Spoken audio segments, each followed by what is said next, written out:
Dieu désire que nous soyons ses collaborateurs, de ceux qui apportent une contribution effective à l'édification de la maison spirituelle qui doit contenir sa plénitude et sa gloire éternelle.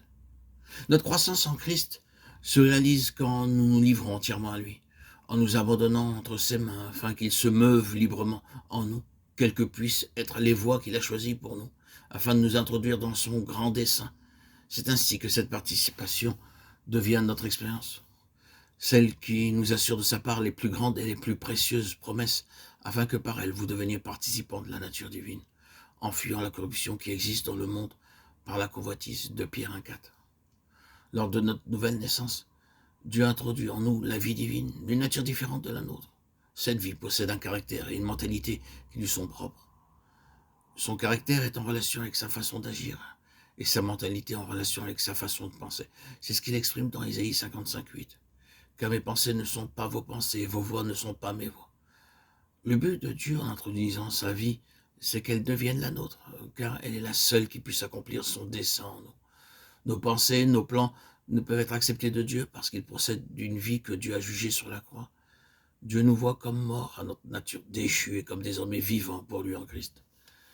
Nous aurons jour après jour à répudier notre vie naturelle en nous tenant sur le terrain de notre mort avec Christ à l'égard de cette vie. Romains 6,6. Ce n'est que par l'offrande joyeuse de notre être tout entier au Dieu vivant, afin de vivre entièrement pour lui, que nous mourrons à notre vie propre.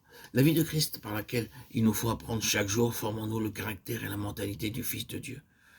Nous commençons à penser comme Christ et à agir comme Christ. Ainsi, en demeurant unis à lui dans sa mort et dans sa résurrection par la foi, la vie du cep pénètre librement les serments et nous portons le fruit de sa propre nature.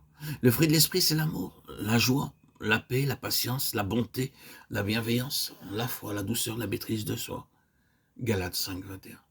Car nous sommes participants de Christ, Hébreux 3,14. Être participant de Christ, c'est donc avoir part à tout ce qu'il est et tout ce qu'il possède. Dieu a rassemblé en Christ son Fils, tout ce qui est nécessaire à l'homme. Nous trouvons en lui la réponse à tous nos besoins. Rencontrer Christ, c'est rencontrer celui qui a la vie et qui est la vie. Dans l'évangile de Jean, le Seigneur fait 8 déclarations, chacune d'elles étant un aspect de ce qu'il est pour nous. Une des déclarations, elle, est dans Jean 6,35, je suis le pain de vie. Christ est notre nourriture. Quand un enfant vient de naître, la première chose est de le nourrir, car c'est une nécessité pour son développement. Cette loi est également vraie sur le plan spirituel.